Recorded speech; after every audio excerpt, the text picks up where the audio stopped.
O MT Sesc TV está chegando na área e o assunto do programa de hoje é educação. Mas fica tranquilo, porque o Além do ABC descomplica tudo. E para começar, vamos aprender a utilizar os sinais de pontuação de uma maneira eficiente na prática. Marina, é com você! Oi pessoal, tudo bem com vocês? Espero que sim. Sejam bem-vindos a mais um Além do ABC e vamos juntos adquirir mais conhecimento. Vamos falar hoje sobre sinais de pontuação, os sinais básicos de pontuação e como eles podem interferir na ideia de uma frase. Vamos lá?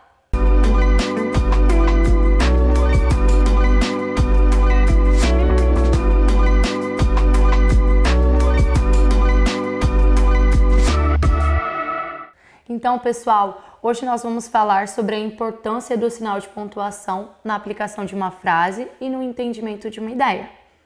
O primeiro sinal de pontuação que nós vamos falar é o de exclamação. Esse sinal de pontuação, ele é utilizado no final de uma frase para transmitir a ideia de espanto, de susto, de medo e de afirmação de uma ideia. O próximo sinal de pontuação que nós vamos ver é o sinal de interrogação, como a própria palavra diz. Esse sinal ele interroga, ele é utilizado para fazer perguntas. O próximo sinal de pontuação é a vírgula. A vírgula ela é utilizada para fazer pausas na frase ou no texto. Ele também é utilizado para separar termos. Por exemplo, quando nós temos palavras do mesmo campo semântico. Por exemplo, frutas. Quando eu vou falar a professora gosta de banana, vírgula, maçã, vírgula, melancia, vírgula, melão. Ponto final. Eu separei vários termos, várias frutas, através da utilização da vírgula. E o último sinal de pontuação que nós vamos ver é o ponto final, um dos mais utilizados. O ponto final ele é utilizado numa frase ou num texto para finalizar uma ideia. Então vamos lá? Vamos aplicar a pontuação em uma mesma frase e identificar a ideia, a mensagem que queremos transmitir nas duas frases. Vamos ver como elas se modificam. Primeira frase, utilizando pontuações diferentes, é a seguinte: não queremos saber, ponto final. E aí, utilizando a vírgula nessa mesma frase. Não, vírgula, queremos saber. Então, nós temos uma frase com duas ideias, com duas mensagens diferentes, utilizando a pontuação, a vírgula na segunda frase. A segunda frase é a seguinte: não, vírgula, te amo. A mesma frase sem a vírgula. Não te amo. Ponto final. Nós também temos aqui a transmissão de duas ideias diferentes com uma pontuação diferente também, né? Nós temos a vírgula aí para nos auxiliar na ideia. Conseguiram identificar a ideia de cada uma das frases? Não te amo e não, vírgula, te amo. Vamos aplicar em outra frase. Olha esse exemplo. Vamos perder, vírgula, nada foi resolvido, ponto final. A ideia é de perda. Se a gente alterar a vírgula, vamos ver como modifica também a ideia. Vamos perder nada, vírgula, foi resolvido. Nessa segunda frase, o sentido é de que não há perda, né? Tudo foi resolvido. E aí, pessoal, conseguiram entender a importância dos sinais de pontuação, principalmente para transmitir uma ideia? Nós vamos ficando por aqui e até o próximo Além do ABC, com muito mais conhecimento para você. Tchau! Agora que você já sabe sobre a importância do uso correto dos sinais de pontuação, vamos ainda mais longe. Você conhece o significado da palavra platônico e o que isso tem a ver com Platão? Calma, que o professor Júlio vai explicar tudinho pra gente. Com vocês, Além do ABC. Olá pessoal, aqui quem fala é o professor Júlio, do Sesc Escola, e a gente está aqui hoje um pouco para falar um pouquinho de Platão e o seu famoso amor platônico, né? A gente vai desmitificar um pouquinho essa ideia de amor platônico e esclarecer um pouquinho o que isso quer dizer realmente, na ideia de Platão, é claro.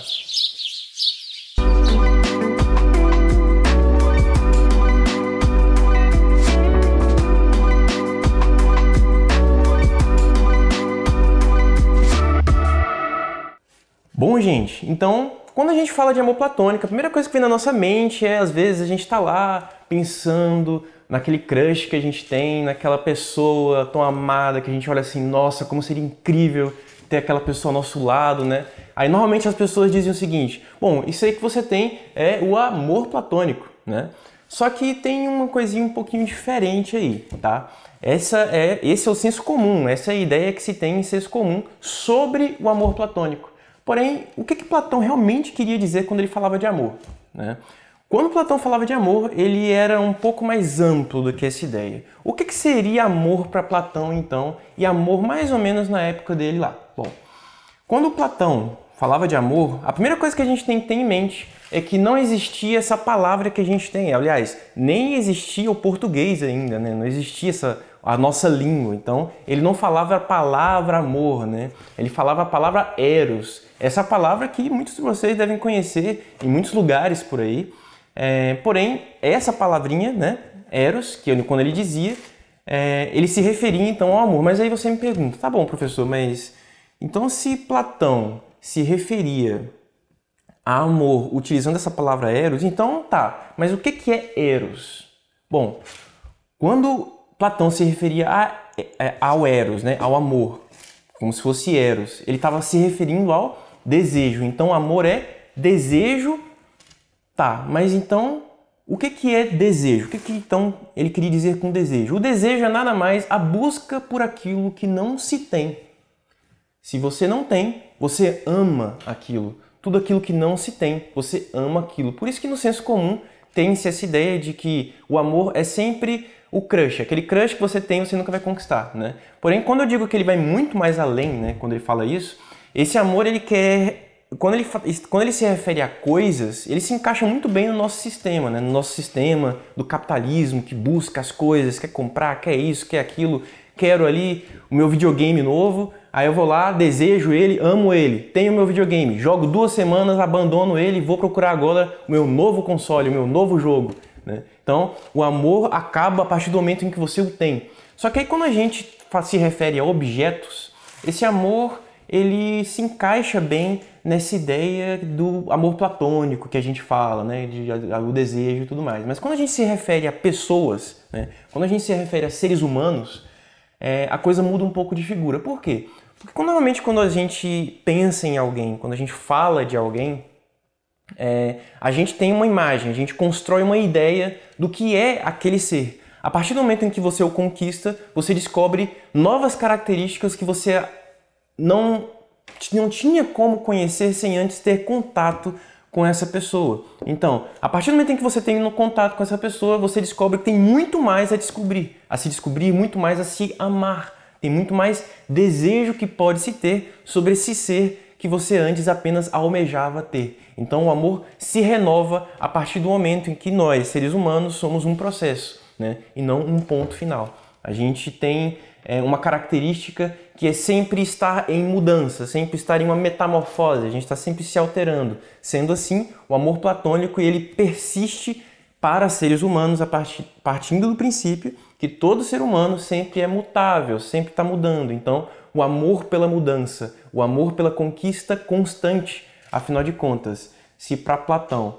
amor é eros e eros é desejo, o desejo se renova sempre que há algo de novo. E ser humano sempre traz algo de novo para a nossa realidade, ao contrário de coisas, objetos, desejos de modo geral. Ou seja, então, sim, amor platônico é uma coisa interessante, mas ele é um pouco mais profundo do que a gente costumava conhecer, não é? Tudo aquilo, né, todo aquele conhecimento que a gente tem sobre o amor platônico, ele se metamorfosa e falei errado, metamorfosa não, metamorfosa é muito feio. Bom, sendo assim, todo o conhecimento que a gente tem sobre o amor platônico, ele se altera, né? Ele se altera e passa a tomar um novo olhar. E aí que entra a importância da gente observar os nossos amores pelas coisas, compreendendo que ao utilizar essas coisas, ao conquistar estas coisas, esse amor pode se esvair, afinal de contas. O amor pelas coisas, pelo menos na perspectiva de Platão, tem um fim. Afinal de contas, as coisas elas não mudam, elas não se alteram, né? As coisas, os objetos. Mas as pessoas, essas sim, elas mudam. Ao contrário, por exemplo, de uma carreira, né? Às vezes a gente está ali na escola e aí o nosso professor fala: bom, calma, vocês vão chegar no ensino médio e vocês vão ver que a coisa vai mudar. Aí você chega no ensino médio e seu professor fala: calma, você vai chegar no ensino superior e você vai perceber que a coisa vai mudar. Aí você chega no ensino superior e o seu professor fala: calma, você vai conseguir o seu emprego e você vai ver que a coisa vai mudar. Aí você consegue o seu emprego. Aí o seu patrão chega e fala para você: calma, tem outras promoções que você pode conquistar. E aí sim você vai perceber que a coisa vai mudar. E aí você finalmente chega lá, você já está bem cansado, e aí quando você está lá, né, as coisas já estão acabando, você já está bem velhinho, e aí uma pessoa chega para você e fala assim: calma, o melhor ainda está por vir. Então, o amor para Platão é essa eterna busca em que você está sempre atrás, você está sempre procurando, você está sempre almejando algo que sustente a sua paixão, o seu eros. Bom, pessoal, então é isso que a gente tinha para falar um pouquinho sobre o amor platônico, dar uma alterada, uma desmitificada sobre o que seria o amor platônico, e a gente se vê na próxima. Tchau, tchau, pessoal. Enquanto você descobre o que te move, nós vamos para o intervalo comercial, rapidinho, e voltamos já já.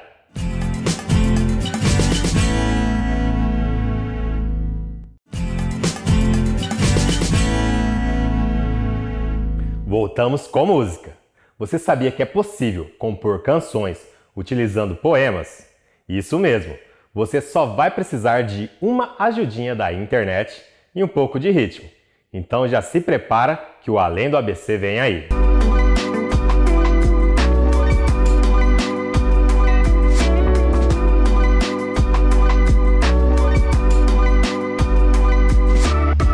Olá, sejam todos muito bem-vindos. Essa aqui é a nossa segunda aula, é uma continuidade quando a gente está falando de composição musical.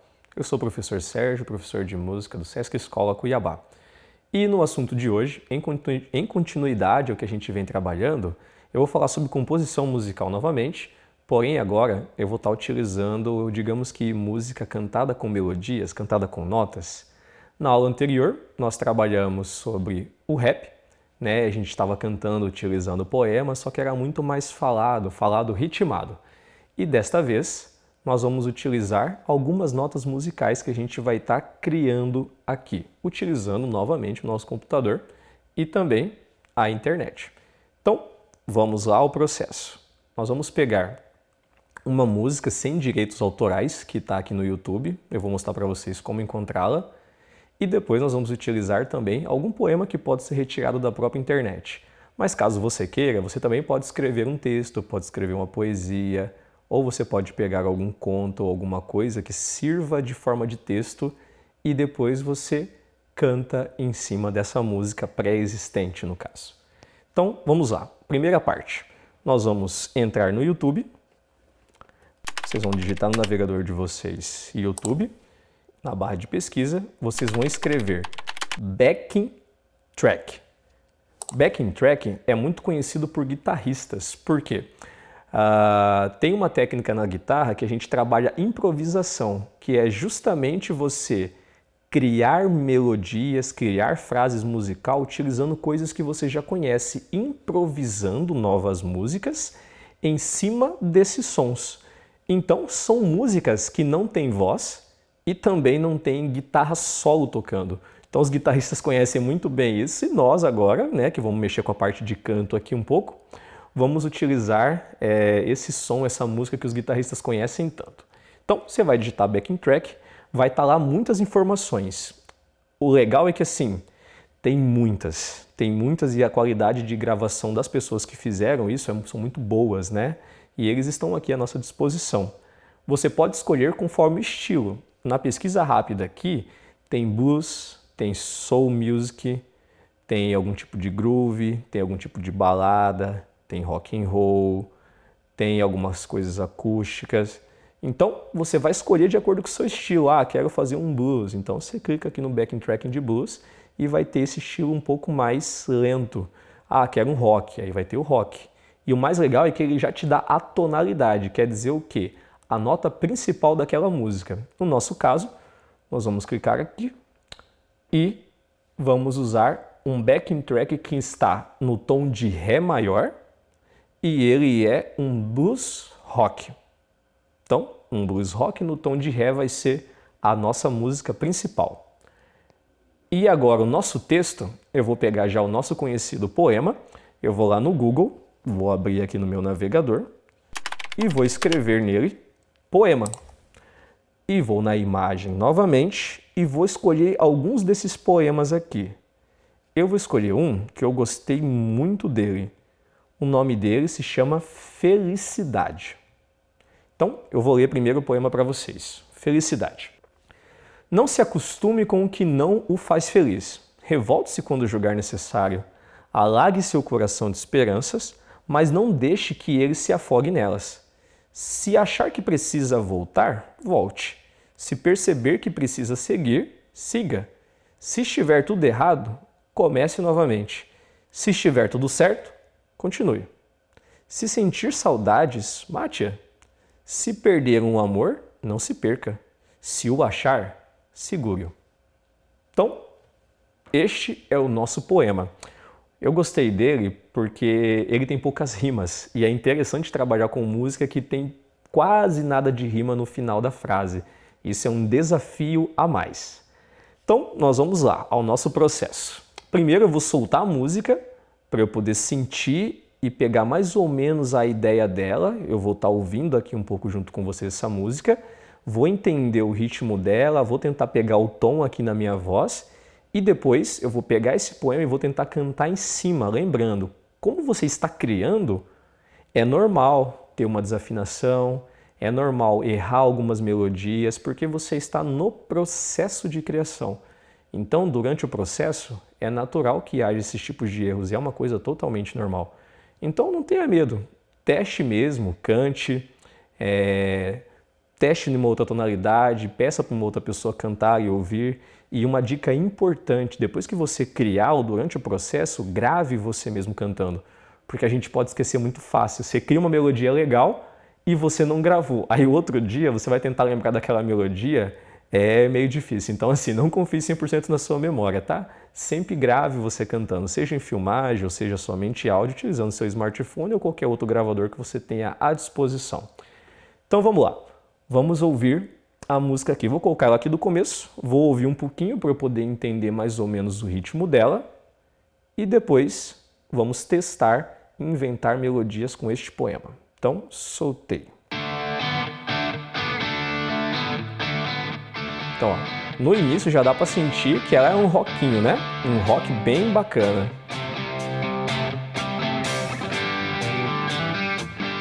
Ó, ela tem uma métrica, já tá se vendo. 1, 2, 3, 4, 5, 6, 7, 8. 1, 2, 3, 7, 8.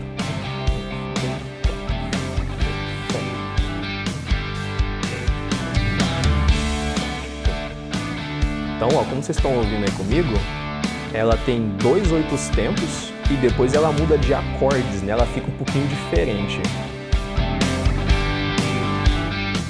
Então, essa música segue essa métrica rítmica, tá?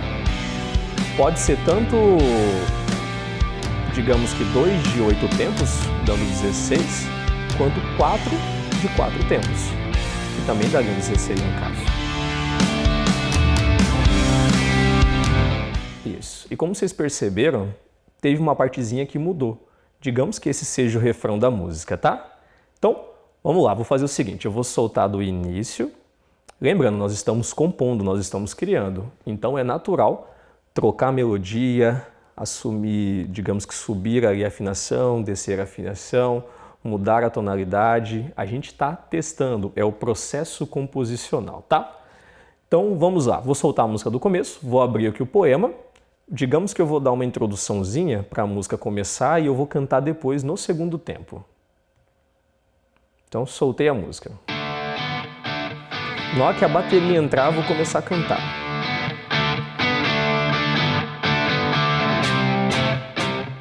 Atenção. 1, 2, 3.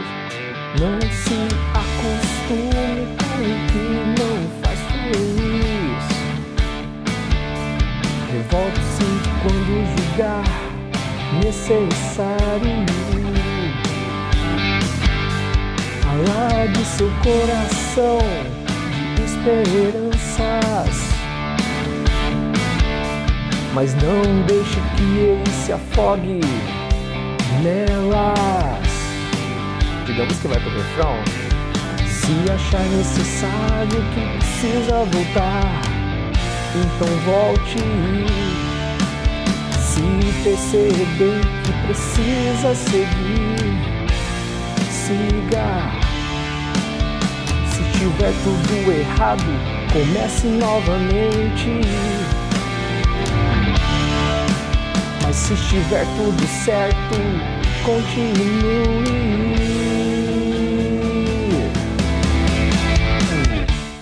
Então, vocês viram? Essa foi a primeira parte. Então eu criei baseado aqui no que eu estava ouvindo.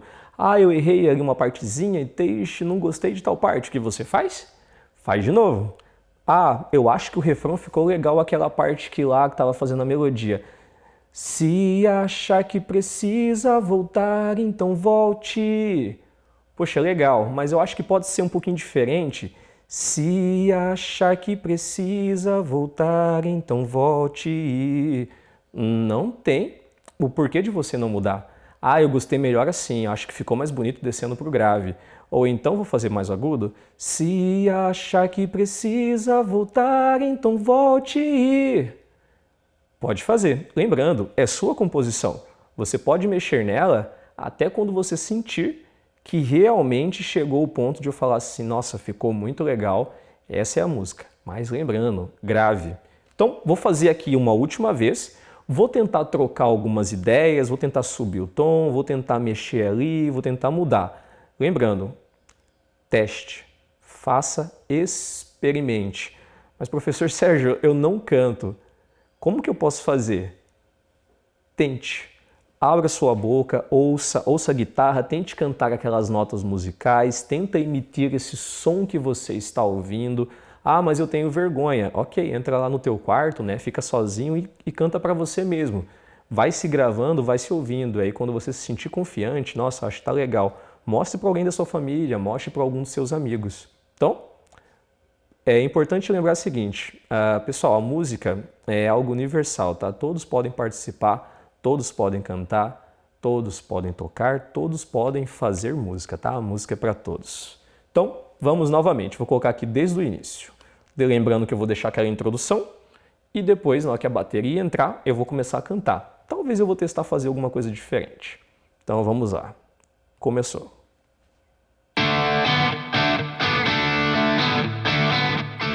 Então, introduçãozinha.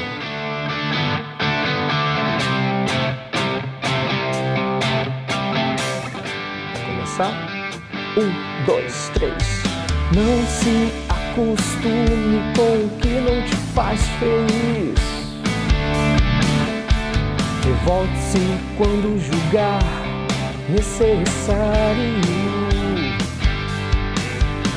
Alargue seu coração de esperanças, mas não deixe que ele se afogue nelas. Digamos que refrão. Se achar necessário que precisa voltar, então volte. Se perceber que precisa seguir, siga. Se estiver tudo errado, comece novamente. Mas se estiver tudo certo, continue.